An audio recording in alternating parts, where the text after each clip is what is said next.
4월 21일 안철수 의원은 국민의힘 대선 경선 과정에서 다음과 같은 내용으로 긴급 기자회견을 열었습니다.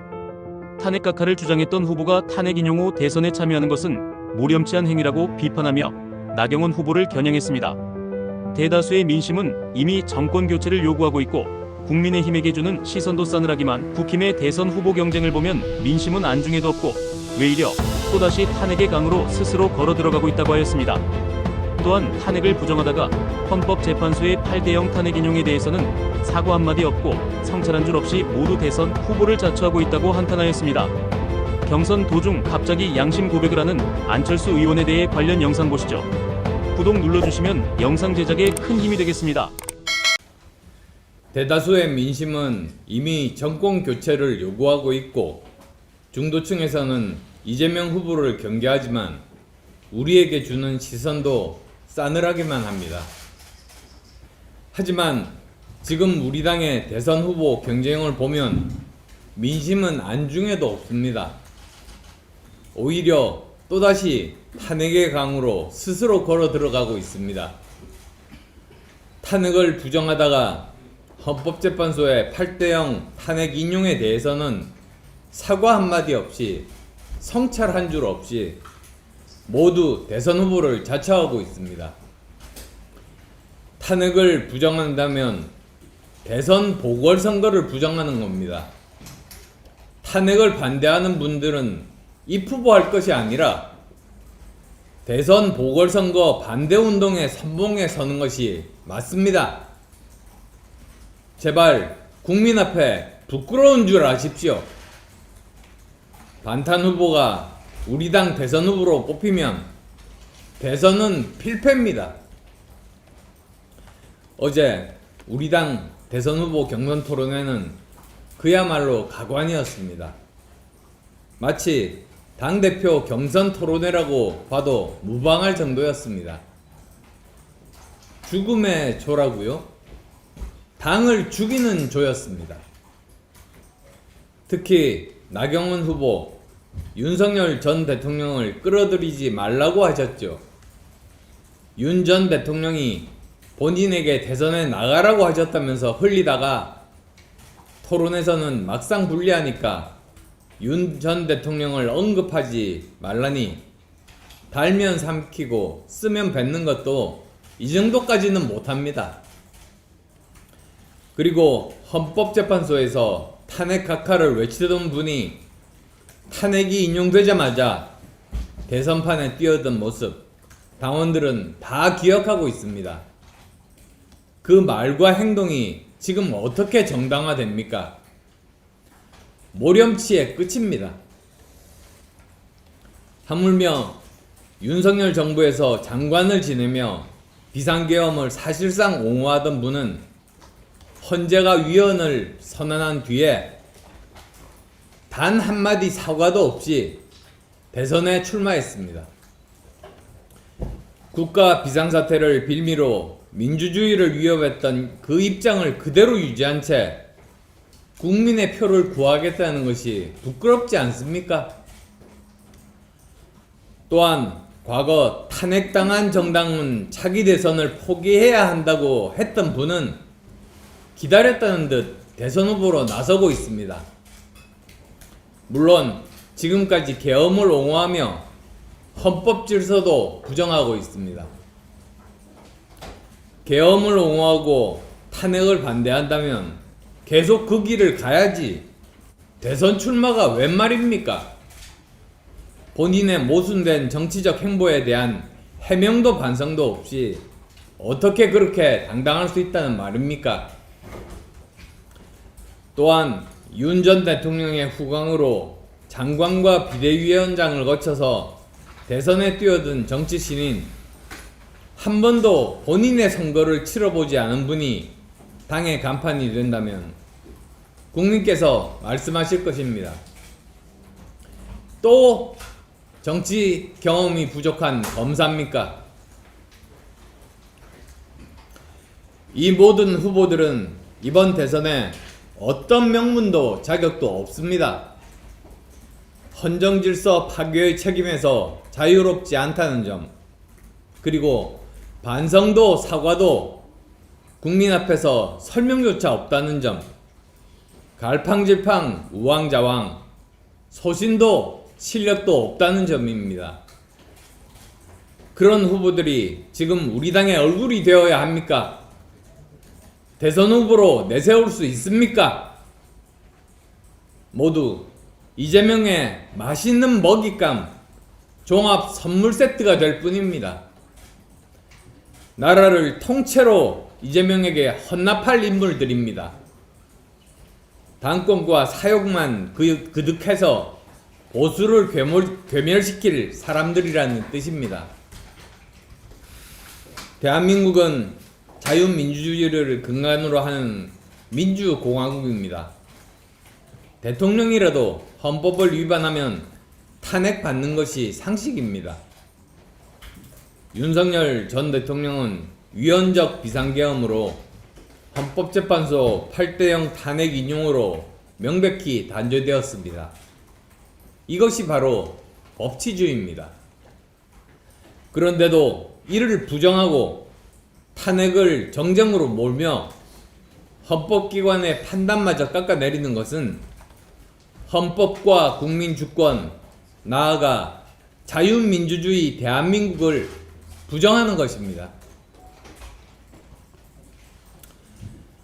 국민은 바보가 아닙니다.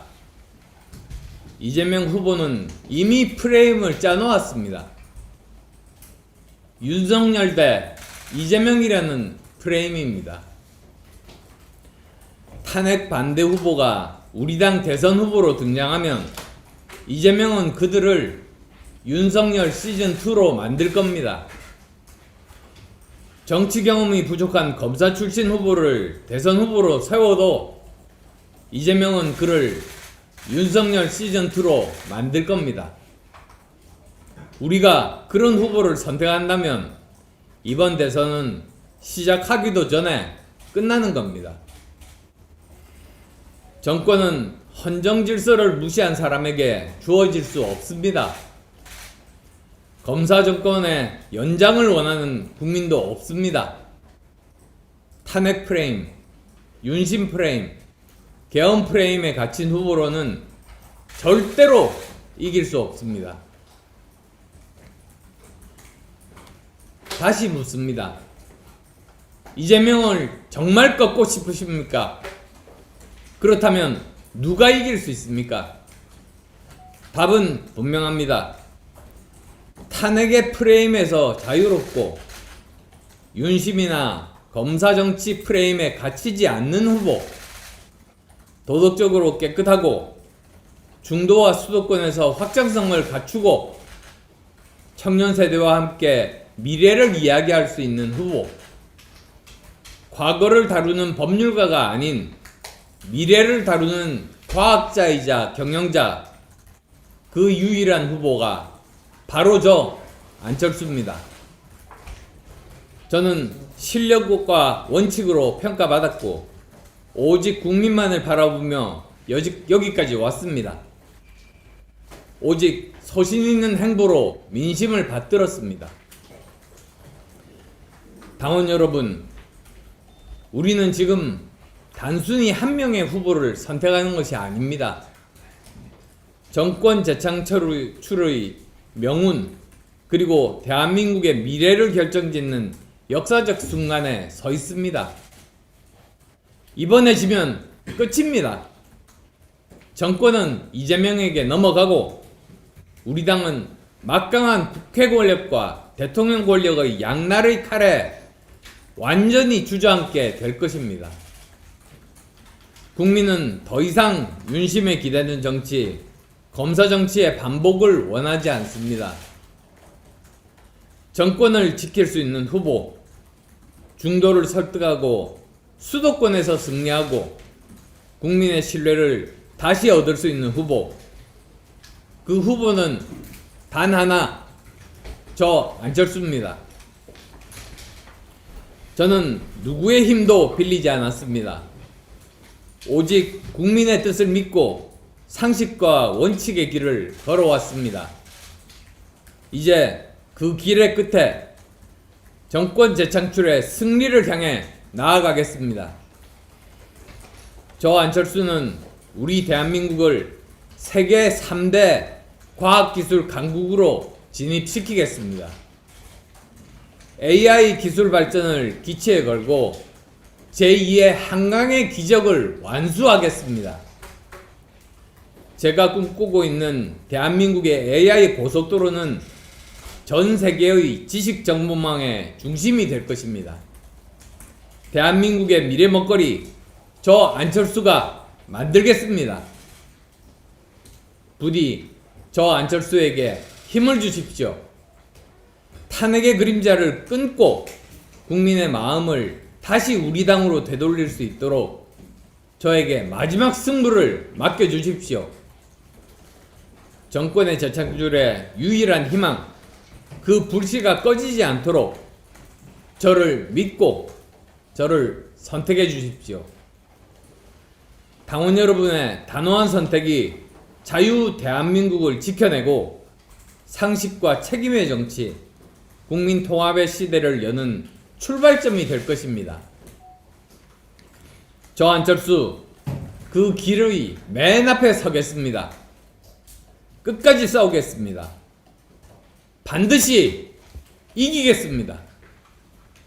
정치 생명을 걸고 정권 재창출의 길을 걷겠습니다. 감사합니다. 후보를 막기 위해서는 단일화를 해야 한다면 하시겠습니까? 누구와 단일화 말씀이십니까? 그 대상으로 좀 적절하다고 생각하시는 분이 있다면 지금 현재 경선이 진행되고 있습니다. 8명이 경선이 진행되고 이제 그 수요일이면 4명으로 압축되고 그 다음 또 2명으로 압축된 다음에 1명이 됩니다. 그러니까 그 과정 중에서 이렇게 보시면 단일화의 가능성은 전혀 없습니다. 다만 이제 우리 당에서 후보 뽑힌 다음에 단일화라기보다는 오히려 저는 반 이재명의 문을 열겠습니다. 그래서 이재명이 대통령이 되면 안 된다고 생각하는 많은 국민들의 그 뜻을 모으겠습니다. KBS 이지은 기자라고 합니다. 기자회견에서 그 부분에서 반탄 후보들을 다 이렇게 비판하셨는데 나경원 후보를 콕 집어서 비판하시는 이유가 있어요. 제일 처음 사실 그 문제에 대해서 행동으로 먼저 옮겼지 않습니까? 그 헌법재판소를 포함해서 그 거리 시위를 포함해서 거기에 대해서 반탄의 그런 그 주장을 분명하게 했습니다. 그러면 사실은 헌법재판소에서 8대 0으로 그 이제 탄핵이 인용이 됐을 때 그러면 대통령 선거를 찬성하고 거기에 자기가 입후보하는 것보다 오히려 이 대통령 선거는 맞지 않다. 그렇게 운동하는 것이 맞지 않습니까? 그런데 그런 말 한마디 없이 바로 대통령 선거에 출마했습니다. 저는 그 말씀을 드리는 겁니다. 1차 컷오프에서 이제 어떻게 돼야 한다라고 좀 말씀해 주실 수 있을까요? 1차 컷오프요. 곧 있으면 이제 컷오프가 이제 이루어지는데 예. 그래서 이제 어떻게 좀 4강이 어떻게 되야 된다 이런 전망이나 좀 이렇게 감이 이런 거 얘기해 주실 수 있나요? 뭐 지금 현재 나와 있는 걸로 보면 이제 저 포함해서 4명이 4강에 올라갈 그런 가능성을 굉장히 높게 보고 있습니다. 오마이뉴스 조정민인데요. 조금 전에 말씀하실 때 반 이재명 세력을 위해서 힘을 모으겠다고 말씀하셨지 않습니까?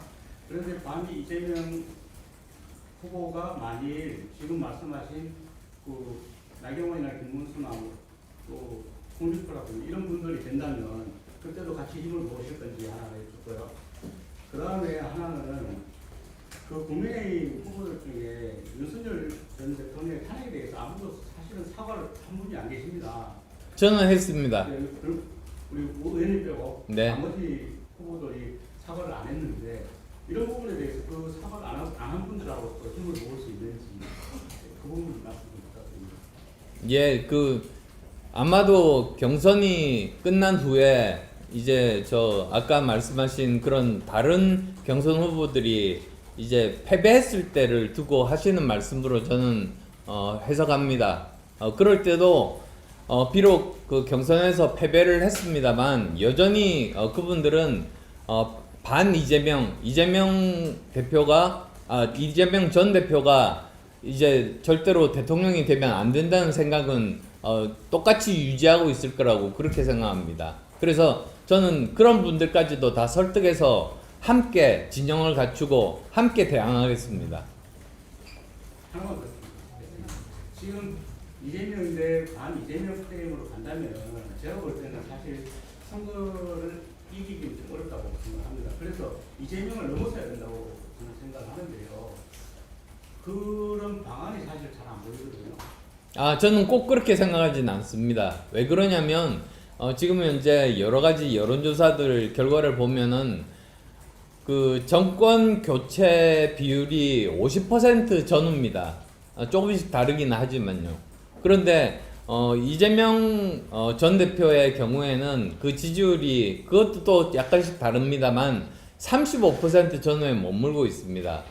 15% 정도의 그 국민들이 주로 이제 그 중도에 해당되는 분들인데 마음을 못 정하고 계십니다. 그래서 저는 그분들의 마음을 잡는 것이 이번 선거에서 필수적이다.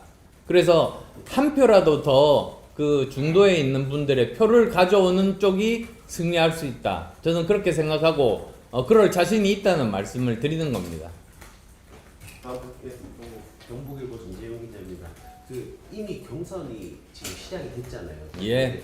여기 후보로 참여하기 전에 이제 반탄 후보들에 대해서 이렇게 주장하실 수도 있었던 시기가 있었던 걸로 보이는데 지금 한창 경선이 진행 중인 상황에서 갑자기 이렇게 말씀하신 이유가 좀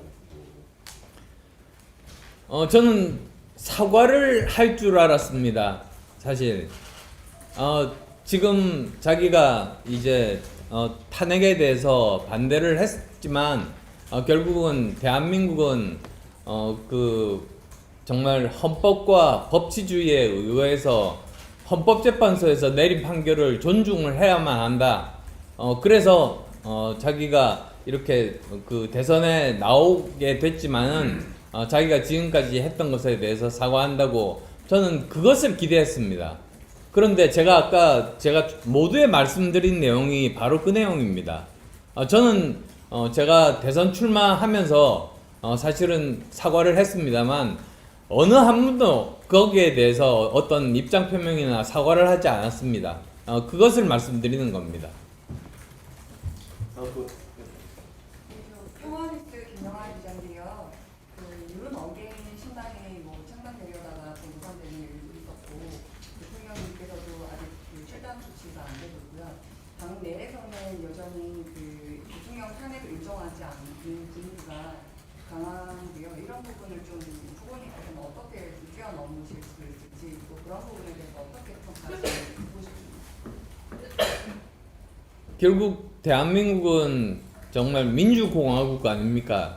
그리고 대한민국에서 정말로 중요한 헌법과 법치주의를 제대로 지키는 것이 중요합니다. 그래서 결국은 그 최종 정점에 있는 헌법재판소에서 8대 0으로 이렇게 탄핵이 인용이 됐다면 그것을 인정하고 받아들이는 것이 그게 진정한 민주주의 시민이라고 생각합니다. 그래서 지금은 저는 감정적으로 격앙이 돼서 거기에 대해서 감정적으로 받아들이기가 힘들겠지만 결국은 그분들도 다 대한민국의 민주 시민으로서 그것을 받아들일 거다. 저는 그렇게 생각합니다. 대구일보 이혜린 기자입니다. 22일 날 이제 사방포가 결정이 되는데요. 이제 지금 여론조사 기관 분석에 따르면 이제 마지막 한 자리를 놓고 나경원 후보와 또 후보님이 좀 각축전을 벌이고 있다 이렇게 나오고 있어요. 이런 상황에 대해서 한 말씀 좀 부탁드리고요. 또 나 후보가 어제 안 후보님을 향해서 뭐 남의 둥지에 안락호나니 뻐꾸기 이런 식으로 비판을 하셨는데요. 관련해서도 한 말씀 부탁드립니다. 예, 제가 3년 전에 윤 후보와 단일화를 통해서 이제 여당이 됐지 않습니까? 여당 중진으로서의 혜택을 지난 3년간 본 분이 지금 나경원 후보입니다.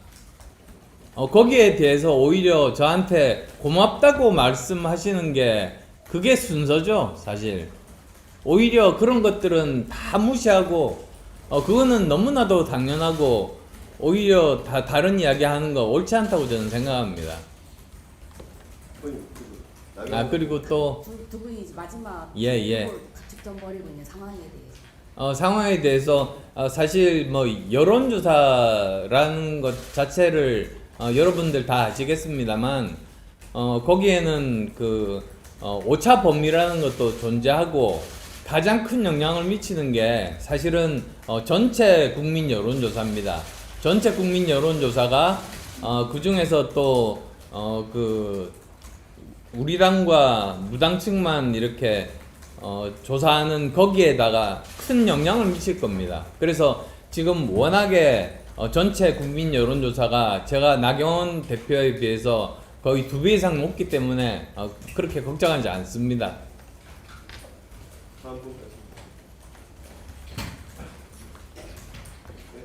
오늘부터 국민 여수 지금 돌아가기 시작하는데 대구 일정을 이틀 연속하고 계신 게 약간 부족한 보수 민심을 챙기기 위한 행보 과정의 의미가 있는데 조금 이거에 대해서 어떻게 생각하시는지.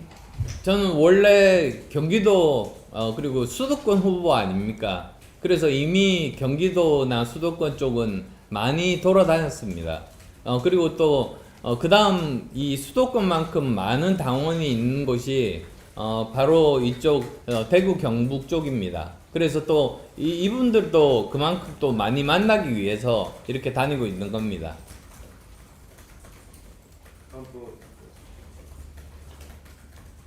질문 없으니까 여기까지 하겠습니다. 감사합니다. 원님 마지막 말씀 한번 하세요. 예, 뭐 제가 여러 후보들 사실은 비판을 했습니다만 기본적으로 다 정치인의 자질들이 훌륭하신 분이라고 저는 알고 있습니다. 그리고 또 각자 전문성들도 가지고 있는 분들이십니다. 그런데 제가 비판하는 그 부분은 이번 탄핵에 관련돼서 이 보인 행동 자체가 앞뒤가 맞지 않는 그런 부분들에 대해서 국민들에게 아무 설명이나 또는 사과 없이 그냥 이렇게 아무것도 없었던 것처럼 지나간 그 일에 대해서 제가 비판을 하는 겁니다. 그러니까 특히 이제 뭐 누구인지 제가 이름은 실명은 거명하지 않겠습니다만 세 분 같은 경우는 탄핵에 반대했습니다. 그런데 헌법재판소에서 8대 0으로 이제 판결이 났습니다. 그러면 거기에 대해서 당연히 자신의 입장을 이야기를 해야 되는 거 아닙니까? 자기가 판단하는 것이 틀렸다. 국민께 죄송하다. 그렇지만 이번 새롭게 대선이 시작이 되니까 거기에서 최선을 다하겠다. 그거는 저는 상식적으로 당연히 저는 말할 거라고 생각했습니다. 그런데 어느 누구도 한 사람도 그 이야기를 하지 않았기 때문에 거기에 대해서 비판을 하는 겁니다. 그 다음 또 이제 약간 경우가 다르지만 한동훈 후보 같은 경우는 지금까지 87년 체제 이래로 한 번도 같은 대통령이 당선된 적이 그러니까 같은 유형의 대통령이 당선된 적이 없는 건 여러분들이 잘 아실 겁니다. 그 이유가 5년이 지나면서 그 지지율이 낮아져서 그런 실망한 그런 부분도 있고 그 다음 또 5년마다 시대적인 과제가 달라져서 거기에 맞는 사람이 뽑힌 그런 측면도 있습니다. 그런데 이렇게 그 정치 경력이 부족한 검사 출신의 대통령이 뽑혔는데 3년 만에 실패하셨지 않습니까? 그런데 또 정치 경력이 부족하고 정치에서 뭐 한 번도 사실 성공하지 못했던 승리하지 못했던 검사 출신 후보를 또다시 뽑아서 제2기 검사 정권으로 만들 가능성은 저는 제로다. 저는 그렇게 말씀드립니다. 감사합니다. 여기까지 하겠습니다. 고맙습니다. 네, 감사합니다. 연축 한번 감사합니다. 예. 근데 계속 ven 분이었어. 예. 네, 감사합니다. 예, 감사합니다. 네, 감사합니다. 네, 감사합니다.